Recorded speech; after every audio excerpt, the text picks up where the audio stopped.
साम्राज्य, सामान्यांचा असामान्य आवाज। सीईओ मनीषा आवाळे यांच्या हस्ते महाराष्ट्र दिनी झेडपीमध्ये शासकीय ध्वजारोहण।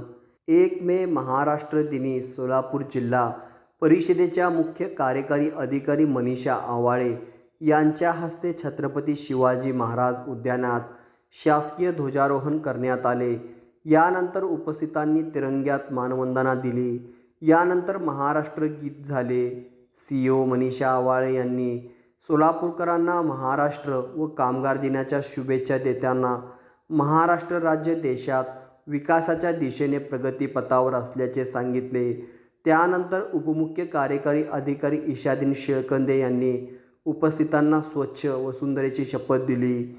यावेळी अतिरिक्त मुख्य कार्यकारी अधिकारी संदीप कोहिनकर, प्रकल्प संचालक सुधीर ठोंबरे, मुख्य लेखा व वित्त अधिकारी मीनाक्षी वाकडे, उपमुख्य कार्यकारी अधिकारी स्मिता पाटील, उपमुख्य कार्यकारी अधिकारी अमोल जाधव, कार्यकारी अभियंता संतोष कुलकर्णी, नरेंद्र खराडे, सुनील कटकधोंड, जिल्हा कार्यक्रम अधिकारी प्रसाद मिरकले, जिल्हा आरोग्य अधिकारी डॉक्टर संतोष नवले, शिक्षणाधिकारी सुलभा वटारे, प्राथमिक शिक्षणाधिकारी कादर शेख, शिक्षणाधिकारी सचिन जगताप, उपशिक्षणाधिकारी संजय जावीर यांच्यासह जिल्हा परिषदेचे कर्मचारी मोठ्या संख्येने उपस्थित होते।